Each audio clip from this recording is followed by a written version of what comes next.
Okay, well, while we wait for people to show up, and I have a feeling that some people have forgotten about the time change because we only have a few people here. What do you think, Leslie?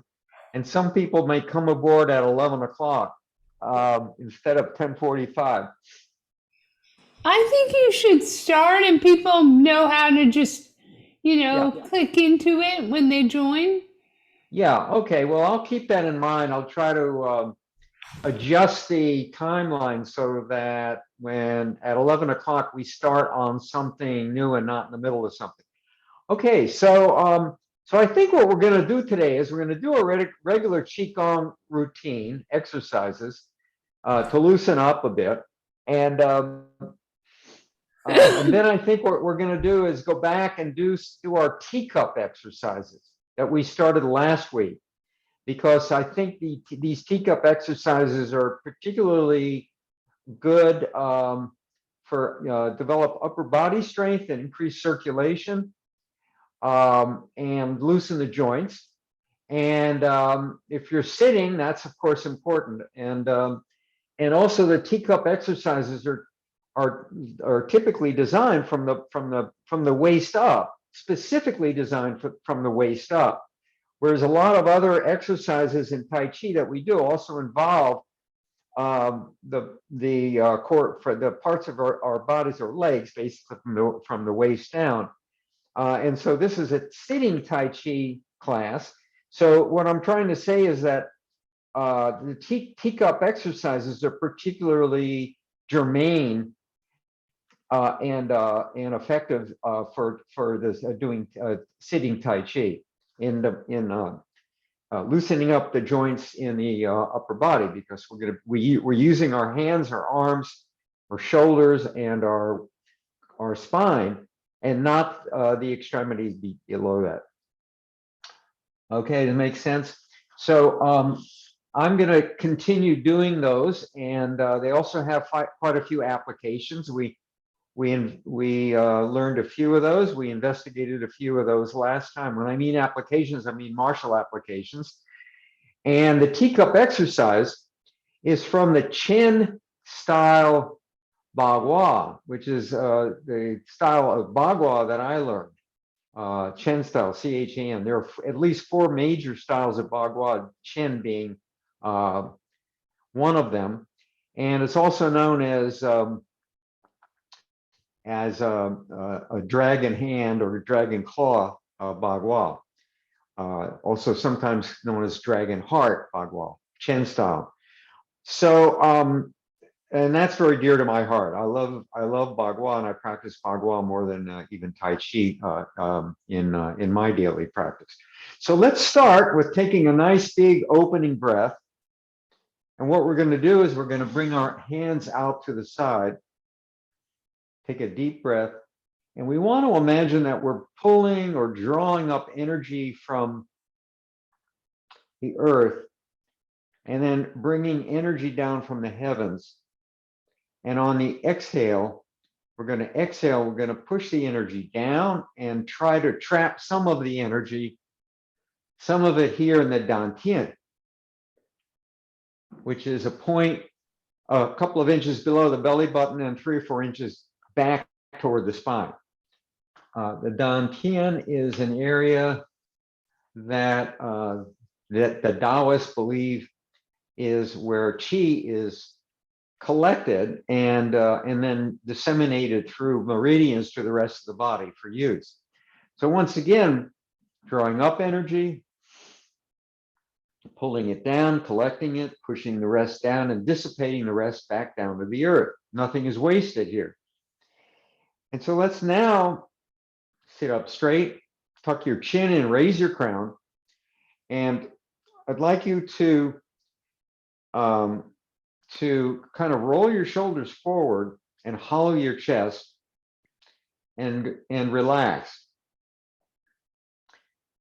Take a few deep breaths.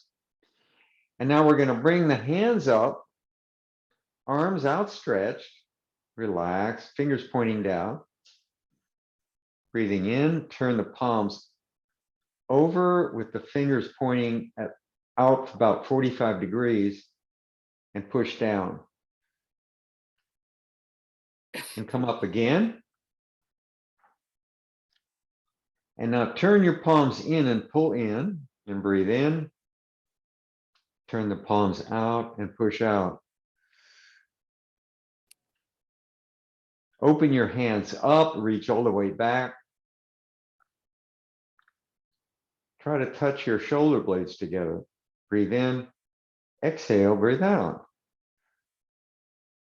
And you come back to holding this ball. You might think of it as an energy ball. And so let's keep this going. Pull in and breathe in. Push out. Expand all the way back. Open up. Arms straight out. Collapse. Arms straight in. And just continue at your own pace. Don't forget to breathe.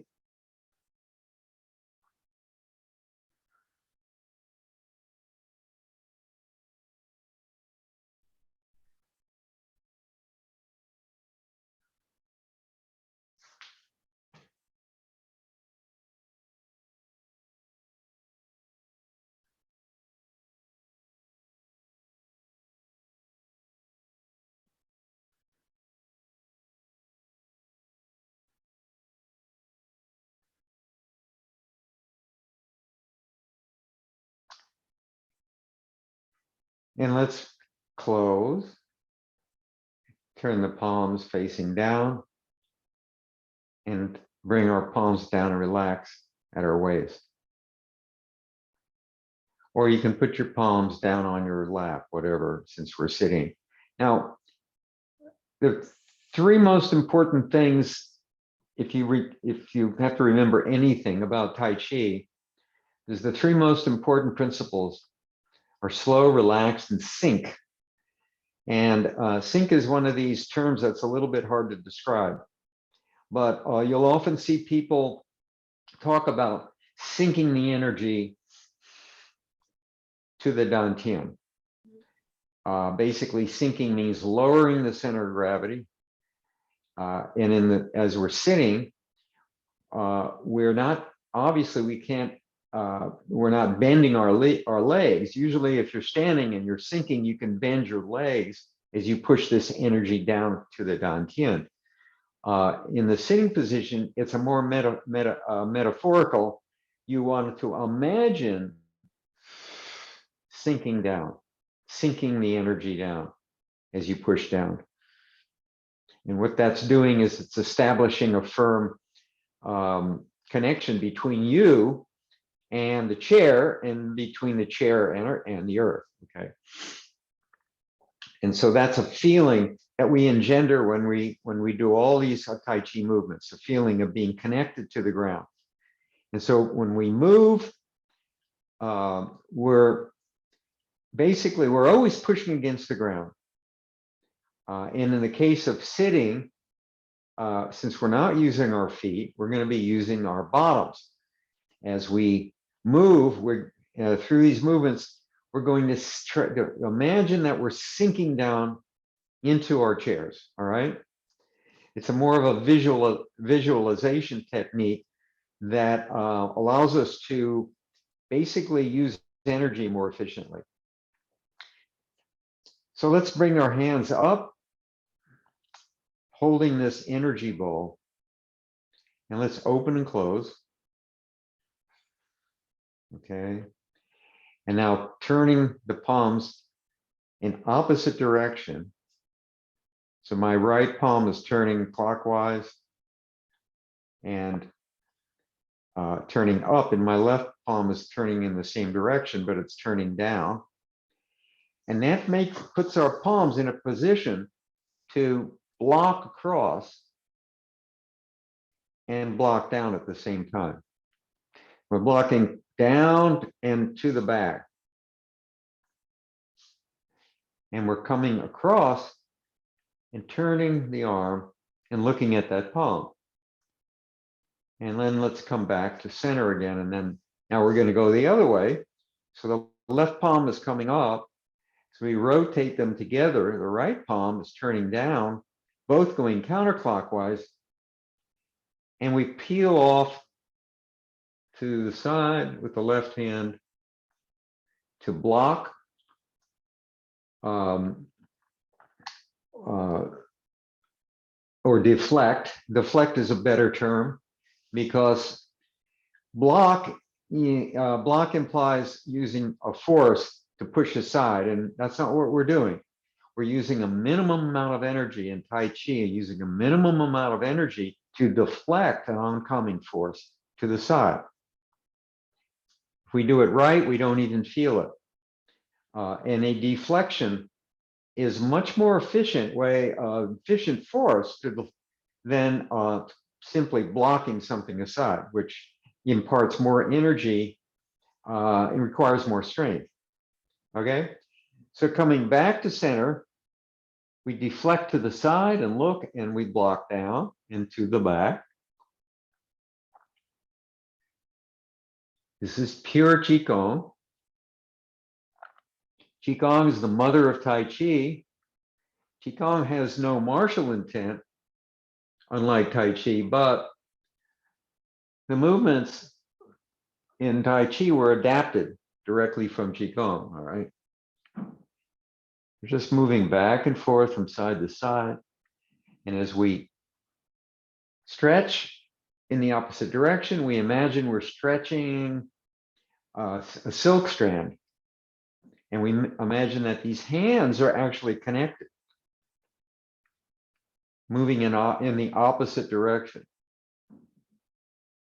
So even though they're moving in the opposite direction, they are connected, intimately connected, and synergistically working together, which is a very yin-yang principle of opposites being complementary.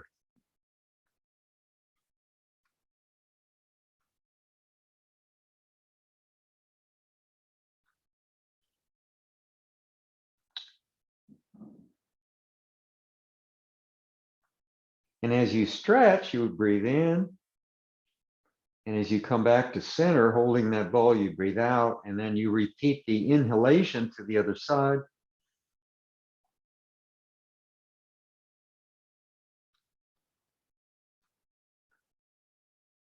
Very good. Try to feel a fullness, a roundness in your arms. Try to avoid constricting. Try to avoid keeping your elbows into your body, and try to avoid being too full and having your arms too far extended out. Want to keep everything within this sphere of your body awareness, which is just beyond the shoulders, where your arms come down and out, just in this sphere here, never too far out or too far in. Okay, so let's come down. And you can actually feel that. If you're too constricted, it feels, you have this feeling of constriction and almost as if you can't breathe. And if you're too far out, what you feel is a sense of tiredness.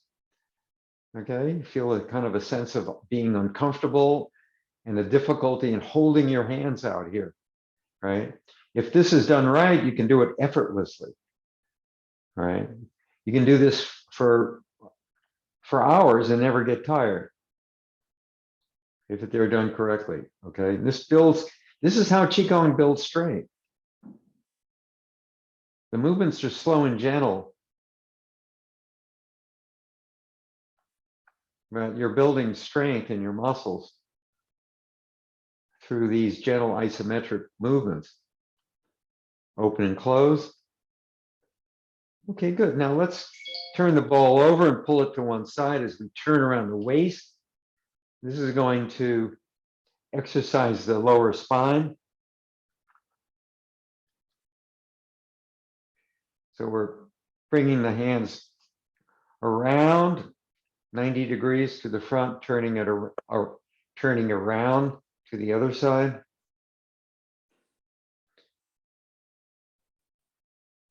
Pulling and turning from one side to the other.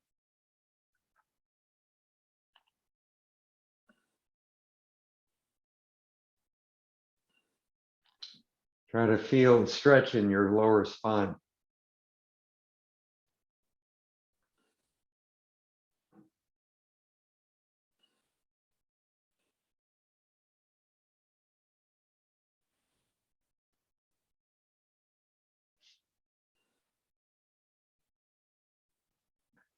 And now we're going to push to one side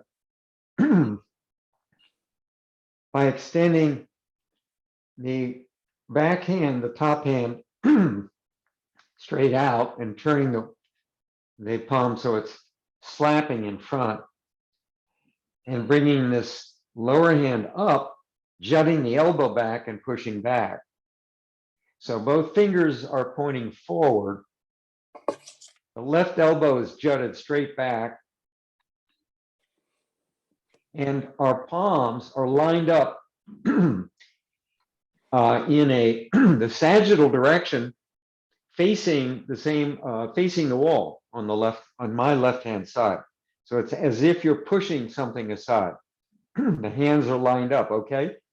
Rotate both around 180 degrees, push out and pull in to the other side. Keep going.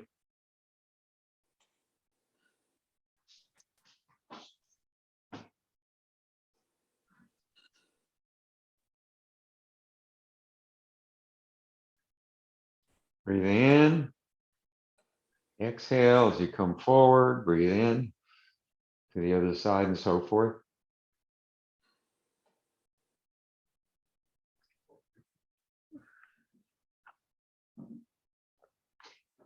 Now see if what you can do, see if you can do this. When you get to one side, start turning your waist to in a whip, kind of a whip-like action, but go slowly, and use your waist to drive the arms around to the other side. And so basically what you're doing is you're turning the waist a fraction of a second before you start to move your hands in the other direction. And so you have a sensation that your body, the core, your waist, in the dantian area, where that's the strongest part of your body is your core, is actually driving the energy in the hands. This is a very important concept in Tai Chi.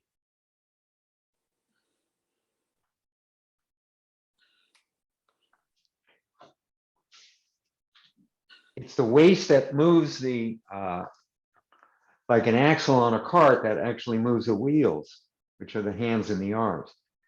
And so the hands and the arms are not doing much work.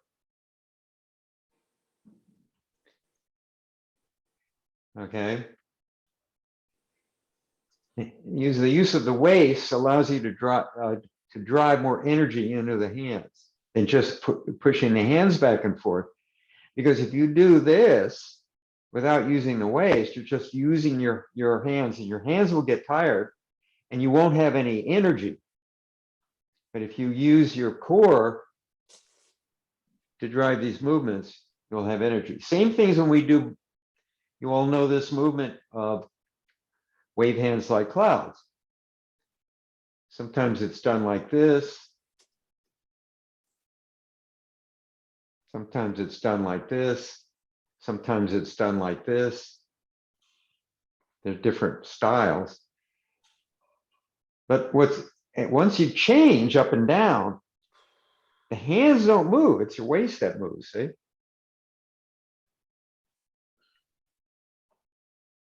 But it looks like the hands are moving. But you're not just waving your hands. You're moving your whole body throughout all of these movements. It's a whole body exercise. Okay? And so we can just do this and turn at the waves.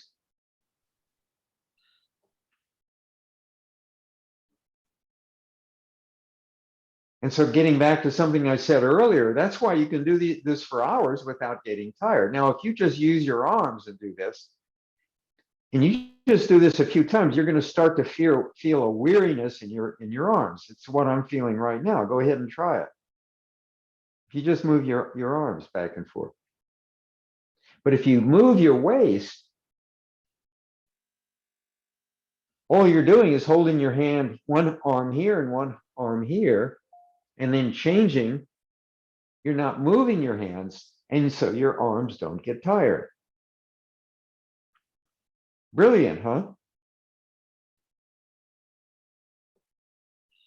Because you can use your core muscles for hours and not really get very tired, because there's so much muscularity in this area, in your back and your stomach and your sides and thighs and quadriceps and so on and so forth, that they can move for a long time without actually getting weary.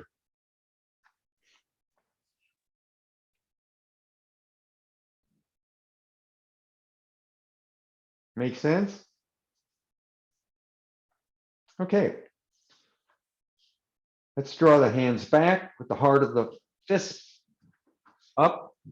So the heart of the fist, the eye of the fist, heart of the fist up. We're going to punch out as we twist and rotate the fist over 180 degrees. Heart up to heart down as we kick out with the other foot. Now, if you can't kick up like this, just kick a little bit. Step out. This is opposite hand and foot, called contralateral.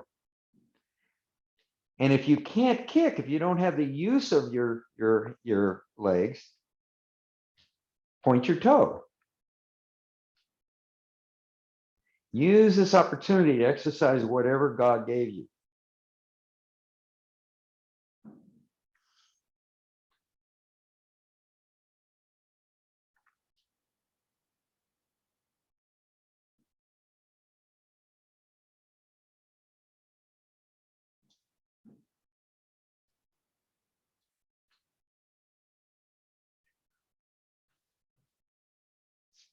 Open the hands up, closing breath.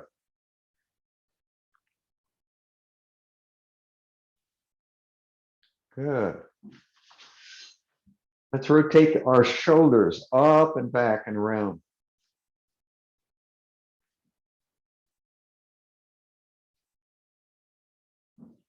And the other way.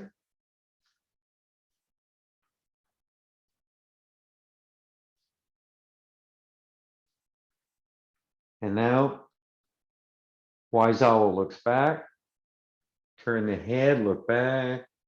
Slowly to the other side.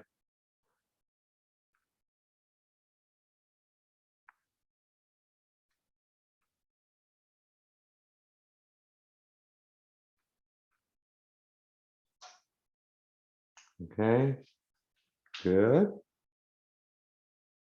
And now let's close with our foot exercise.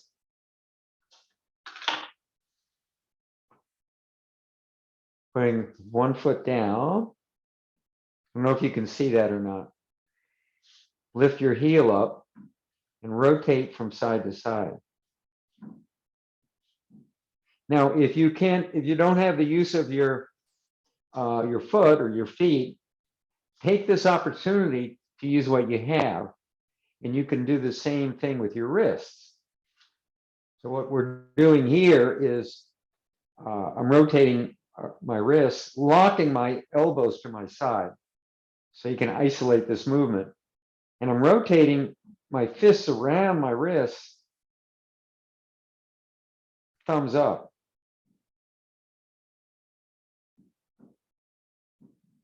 Right hand clockwise, left hand counterclockwise. And then you can go thumbs down the other way. Right hand counterclockwise, left hand clockwise. And I'm going to just continue here with my foot.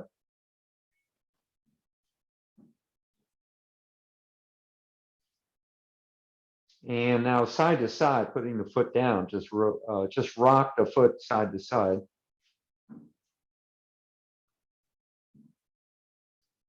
And now bring your foot up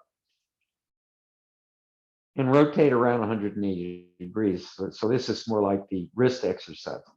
So I'm rotating clockwise and then counterclockwise.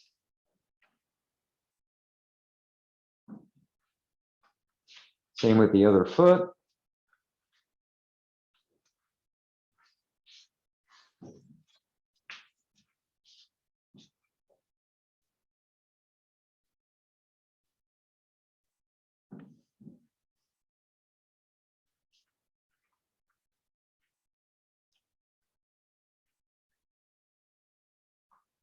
And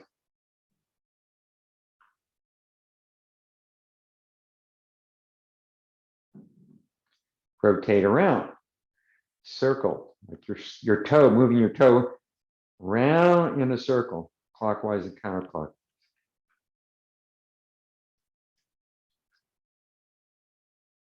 Okay, good.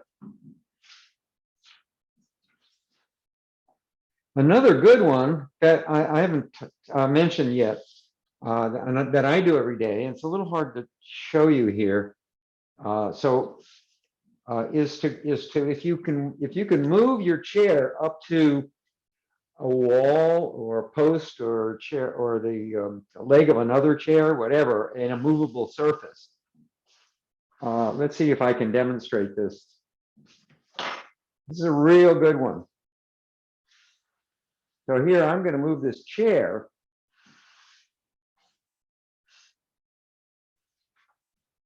I'm going to move this chair. Can you see the chair leg? Okay. And I'm going to put my toe up against the chair, and I'm going to grab the chair, my hands, and then lean into it.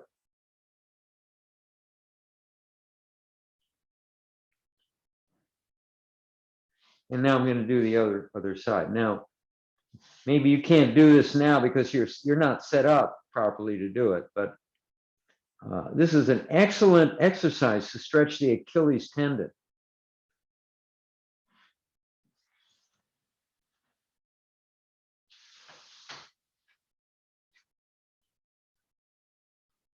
Okay. All right, teacup exercise. Here we go. This is right out of Bagua. Bagua means 8 trigram. And we call it Bagua Chuan, which is 8 trigram fist or hand or palm. Tai Chi Chuan. The Tai Chi translates directly the grand ultimate. The grand ultimate fist or palm. Often the palm is used to strike, even more commonly than using the fist. So Bagua Chuan, Xin Yi, mind intent fist, Xin Yi Chuan. All right, commonly not just called Xin Yi, Bagua, or Tai Chi. So we're doing this exercise. It's right out of the Chen style Bagua. And what we do is we take our palms face up and we're imagining that we're holding a cup of tea. And the idea is not to spill the tea. Now, the value of this exercise is it exercises the muscles in the shoulder, the elbow, and the wrist, and increases circulation, and it helps loosen the joint. We call it song, S-O-N-G, which is to loosen something. And what they're meaning is to increase the flexibility in our joints, right? Because Tai Chi, all of these internal arts, use a lot of movements around the joint. And so we hold a teacup up with one hand, let's say the right hand, and we fold it back and push it back through, and then out to the side. Careful, don't spill the tea, and then around in front of us. And so what we're doing is like we're taking a tray and serving something. And this is describing an arc counterclockwise, circle, and then back down through. And actually what it is a figure 8. Right? So here we go, back down through, out to the side, in front, around 180 degrees, serve the tea, and back again.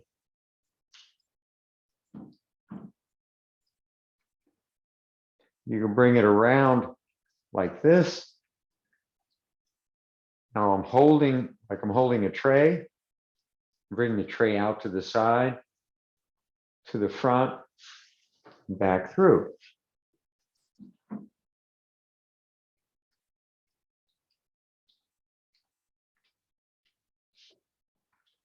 These spiraling motions are dragon-like, and that's why Cheng style Bagua is called dragon heart Bagua form. We use a lot of these twisting, torsional, turning motions while we're walking a circle. Let's go with the other hand.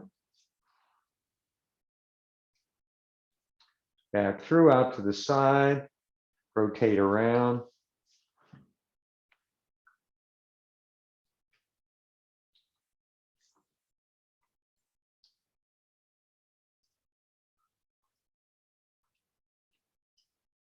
Both hands now, okay? Sometimes both hands is easier. Push back through, around, rotate rotate around in a circle, serve the tea, and come back.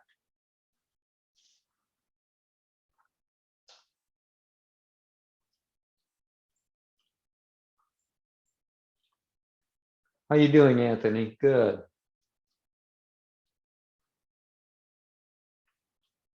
Okay, here we go. Back through, around, circle, back through, around, and circle.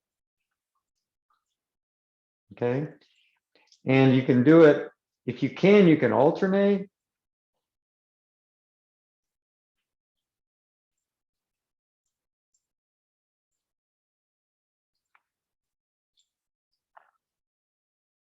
Okay, good.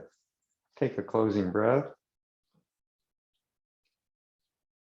Okay, and let's do one hand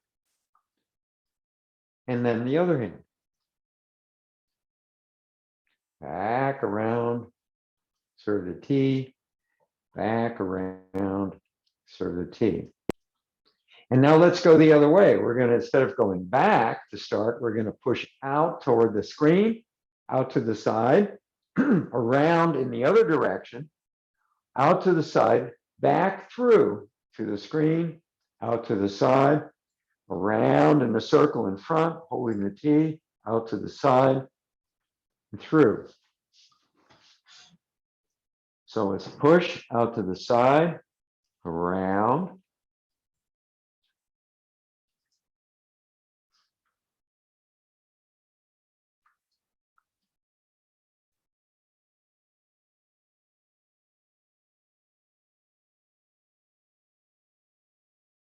and through. And the other hand, left hand, push out, round, out, around, through, out, all the way back, come forward, come around in a counterclockwise circle,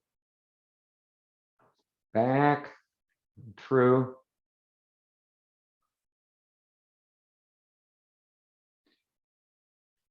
And if you want to practice this, try holding something. Try to not to hold it. Try to just kind of keep it like you're like a teacup.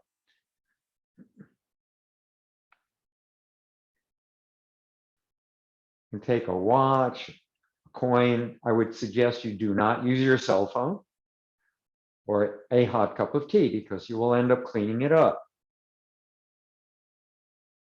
until you get very good at this. All right. Both hands push out straight, around, back. I hear some cracking going on in my joints. I guess that's good. It means I'm loosening up my joints, songing the joint.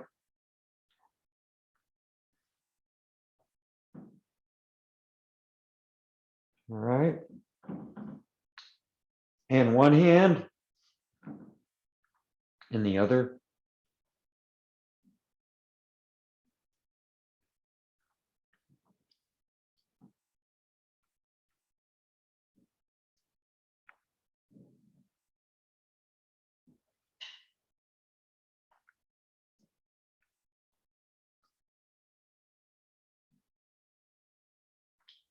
And let's not take a nice closing breath and relax. So how does that feel? Feel good? It's supposed to feel good. All right. Now we're all warmed up. Let me check the time. It's 11:21. Okay, doing pretty good.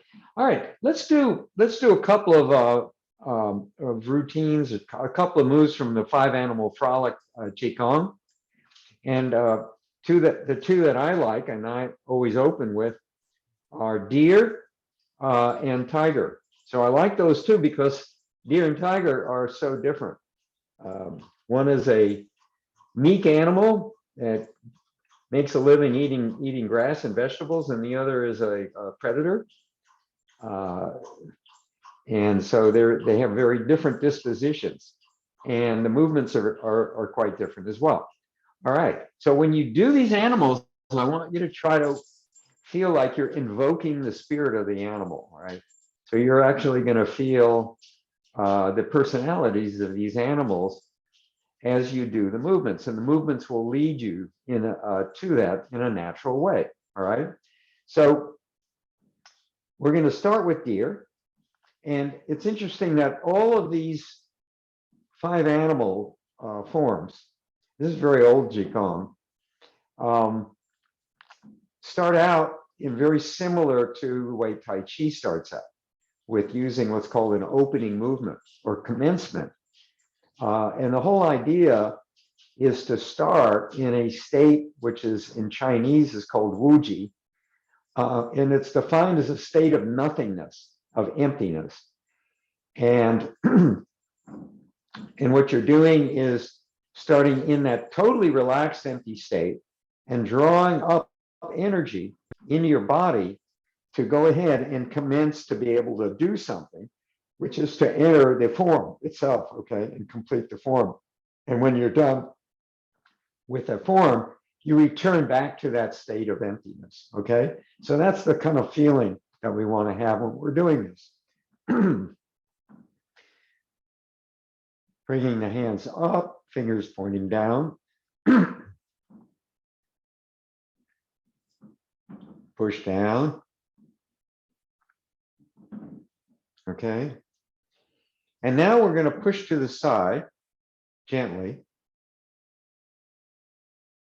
as if we're pushing bushes aside.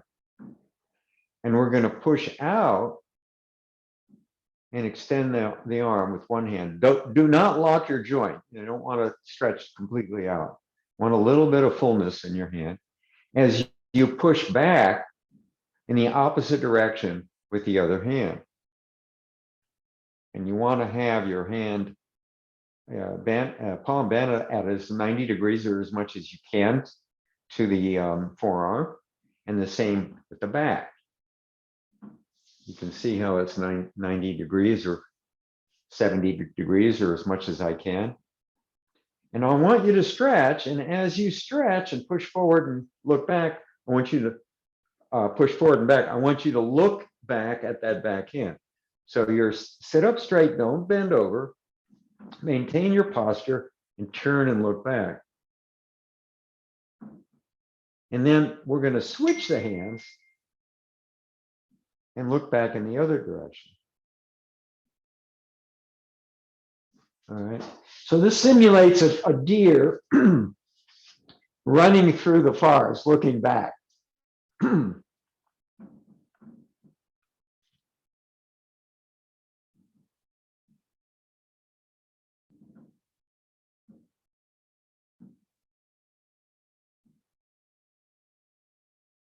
Do it slow.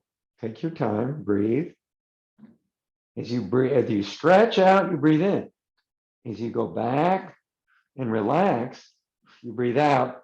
And as you stretch in the other direction, you breathe in again. And then on either side, you're going to turn the palms over. And you're going to strike up across your wrist with the lower hand. Come down across the waist and take a closing breath. Breathing in. And now come back to that state of relaxation, the starting position. And let's try it again. Come up and down, commence. Left hand out, right hand back. Bend the wrist, bend the hands, look back, push and forward and back. Switch and look back the other way. Breathe in. Push, breathe out, breathe in.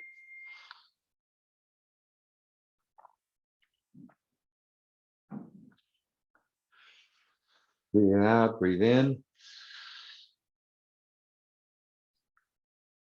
Turn the palms over, front palm up, back palm up. Push up, extend in a circular motion. Cross the right wrist. The hands are crossed. Come down. Deep breath. Good. All right. Let's go to tiger. Tiger starts a little differently. Instead of coming up and down like this in the commencement aspect of the form, we're going to push to one side and the other. Now, recall, this is very similar to the Qigong exercise that we did at the beginning of the session. Remember, we started with rotating around the ball around from left to right, and then from there we went into pushing from side to side. And this is the same bit, virtually the same movement. So instead of coming up and down like this, we're just going to push to one side, the left side. Doesn't matter which one you start with. And then you're going to push to the left side. Now, what this is simulating is a large animal, tiger's a large, ferocious animal, pushing aside bigger bushes or even trees. So there's more energy in this, right, than just simply doing this and then doing this. So there's more energy in this, and a tiger has that explosive feeling, energetic movement. So you go from one side to the other. And then what you do is you simulate making claws, tiger claws. And you come back down and push forward. And up and down. So you go from one side to the other, and then on the second side, you come forward with these claws and you push down and up as if you're grabbing something and pulling it up to eat it. It's a circular motion. It's a small circle. All right. And now I want you to take a bigger circle. And now you're digesting your food and taking a nap. Reach back. That's my interpretation anyway. Take a big yawn, if you will, metaphorically speaking. Stretch back. And then come back down. Cross your hands across your lap, just like in deer. Come up and relax. Good. All right. Let's try it again. We started pushing to the left. This time we're going to start to push to the right. 1, let your waist do the turning. 2, form your claws, come back, push down and up, small circle, exhale, take a deep breath, big circle, all the way back.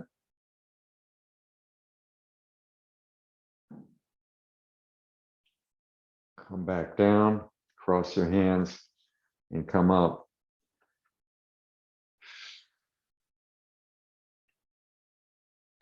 Now, all I'm leaving out here is what happens from the waist down. And when we do this standing in the standing position, we're going to step into what's called a bow and arrow stance. A bow and arrow stance is a typical yang style stance or step that you do not see in Sun style. In Sun style, the feet move together with the hands, and in yang style, the feet move apart. But we won't go into that because this is a sitting Tai Chi class. But virtually in this set that I've adapted to the sitting position, what goes on from here up is exactly the same in all of the five animals. Okay, so now let's change directions, and let's start at the beginning of the Sun style set. This is Sun Lutang's Sun style that he, I guess you would say, introduced about the beginning of the 19th century. Briefly, again, he was a martial artist who had a lot of experience in Bagua and Xingyi, and he learned Tai Chi at a late age. He was 50 years old, but he became a master at it. And he decided to incorporate some of the aspects of Qigong and Bagua, I'm sorry, of Xingyi and Bagua into Tai Chi to make Tai Chi more powerful martial art. So that's what he did. And so now we have a Sun style, which is a pretty popular form of Tai Chi nowadays. And it's the youngest form of Tai Chi. It's not as old as some of the others. All right. So we start out with commencement. And the commencement, we sit up straight, right? Relax, hands down. And bringing the hands up from your sides with the fingers pointing down, holding a ball, if you will. All right. So in Yang style commencement, the hands come up with the palms facing down. And in Sun style, they come up from the sides with the palms facing each other. It's the only difference. And now we bring the hands in and down. All right. So we bring the hands up and in and down. And notice that this is an S-shaped move. It's like a wave, right? You're coming up in a half circle, and when you bring it in, about halfway, you bring it down and in. And then we push out. Bring the palms up into the chest and open and close. Breathing in and out. This open and close move is unique as well to Sun style. It's not found in other styles of Tai Chi. And what it does is it allows us to kind of re-equilibrate our energy. That's the way I look at it. And it's also signifies a change in direction. And when you open and close, you just open to your shoulder line and close a little bit. You don't want to be too constricted, and you don't want to be too expansive. So and that's in keeping with the Taoist tradition of not being excessive in doing anything or in one direction or another. So moderation is, one of the key principles in the Taoist philosophy. So once again, we bring the hands up Arms outstretched, relaxed. Bring the hands in and down. Push out. Bring the hands in and open and close. All right. The reason we bring the hands down before we push out is we can push with more energy and force if we push from our core, from the center of gravity, than we can up here. Right? If I want to push something up here, I have to resist it using muscles in the rest of my body. And that puts a lot of strain on the muscles, especially the back. If you try to push something really heavy standing up like that, you're going to hurt your back. If you bring your hands down to your core and sink and push, you're using more of the ground to do the pushing. You're pushing from the ground up rather than from your shoulders out. And so this is why we do this very subtle change down here before we push out. Remember, Sun style has very strong connections to martial applications. Maximizing force through using rotational changes, movements in the body, all right? So that's two movements. That's commencement, open and close. And now single whip. Single whip is we push the hands out slightly, just a few inches, and extend them out to the sides. Now this should look like a swallow wing. It shouldn't be too in or too out. It should be just about like this, just again, just past the shoulder line. That's the general rule. This is the area that you are protecting.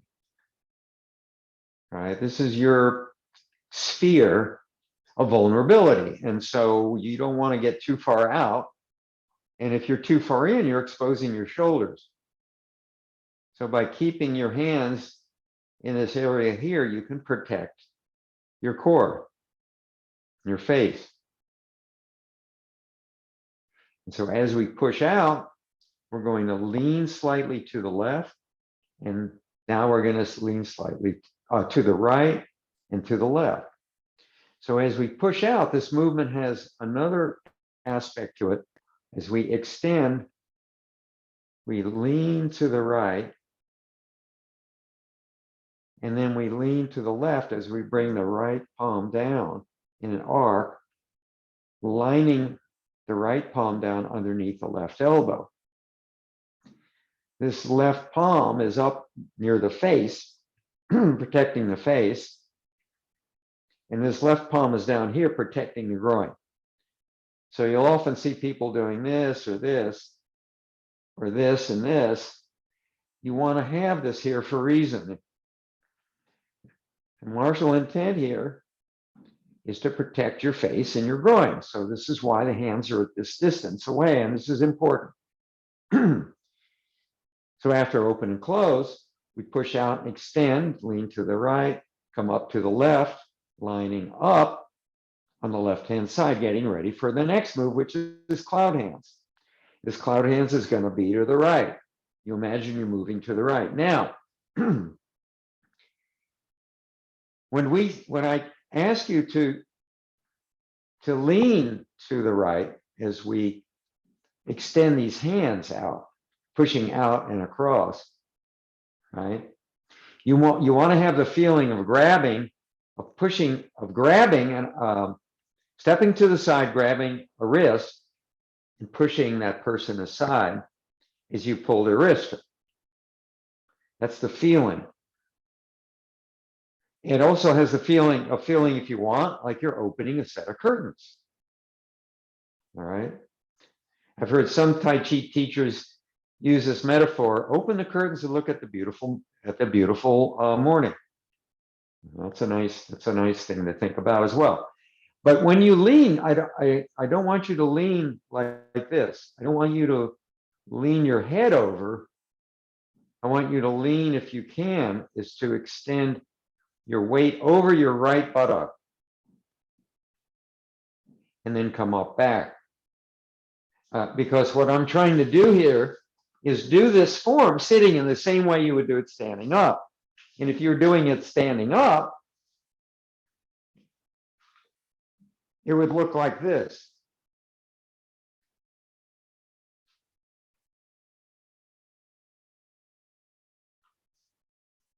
Okay.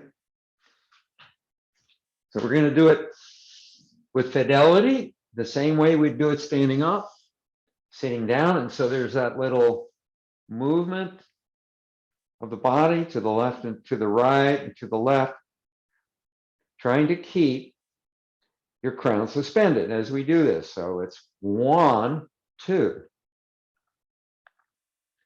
1, 2. Okay. All right, so what have we got done so far? We've done commencement, open and close, single whip. Single whip, the name derives from the whip. It doesn't look like a whip, but in China, as well as all over the rest of Southeast Asia, there is a yoke that people use in villages to carry things, hang baskets from, to move things around. And it's a yoke that goes over, made of bamboo, so it's flexible. It goes over the short in the back, extending out, and people hold their hands on it to stabilize it. So this looks like this. And the reason it's called a whip is that in China, they call that a whip, because sometimes it's used to beat people, right? To whip people. Single whip. Why is it called single? Because often people will just have one arm on it, on the whip, on the yoke, to balance it as they walk, rather than having both hands up like this. And an old person would have a cane. While they're carrying things around like this, they would hold it, the whip or the yoke, to stabilize it and hold their cane. And so we call this single whip.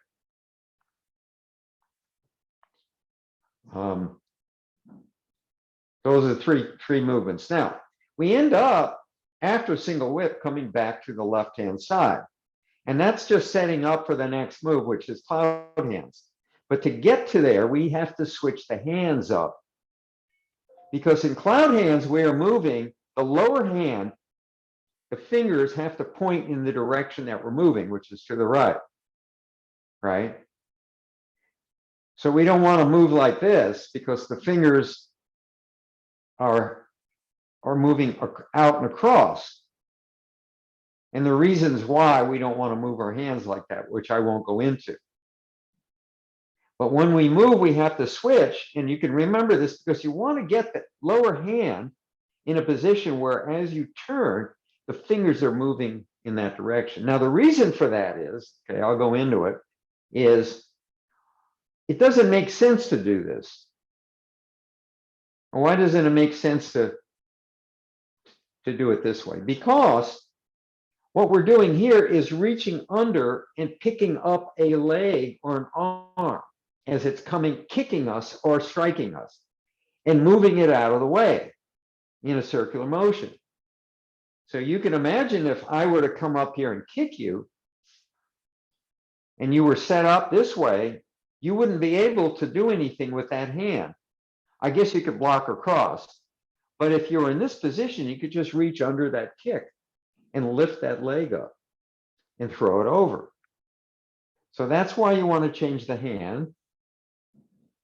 Sometimes it helps to understand the application to remember how to do the move. As we move across to the other side, we just simply change again to repeat that movement going back the other way, with the fingers pointing in a direction of utility where we could actually use it for to do some work, to do something that we need to accomplish.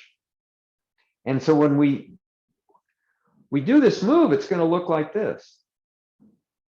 And notice how, again, the waist is doing the work. All right. Now in Sun style, it's not done this way. In Sun style, it's done this way, with the palms facing out.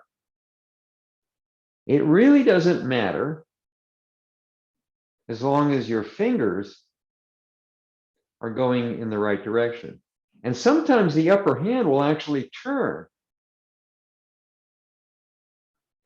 So if the lower hand was down here, you could actually turn the upper hand across like this.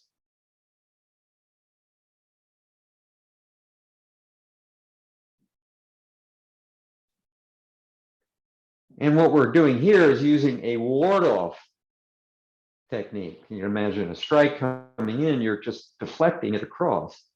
By turning the hand out, it allows you to then deflect and grab a wrist and then do something with this hand.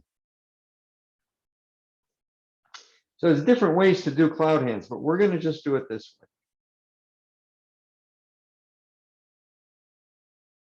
Now we're going to come up at some point when you get tired of doing this. You're going to then take the lower hand and turn it up. I like to think of it as scooping something up, like scooping water out of a bucket and bringing it up, and then turn with that as you're turned to one side because your waist is doing the movement. And as you open it up and scoop up and around, your body turns forward and you end up in this position perfectly poised to do open and close again. And then we can stop at any time and we can come down and end Tai Chi. So what I like about this open and close movement is you find this as a kind of a thread throughout the entire movement. There's quite a few of them that allow you to kind of stop and end if you want. So you don't have to go to the end to end. You can end at a good point of an open and close, breathing in, breathing out, and then just bringing the hands down in the opposite direction of the commencement. The commencement is up and in, and this is out and down. It's the exact opposite of the commencement. And here we have, again, a yin-yang principle, the beginning and an end that are opposites in or mirror images of each other. All right. I think we've run out of time. It's 11:40 something. Anyway, I guess we're a little over. All right. Well, have a good week, everybody. Stay safe, and we'll see everybody next week. Thank you. Thanks, Ralph. Bye.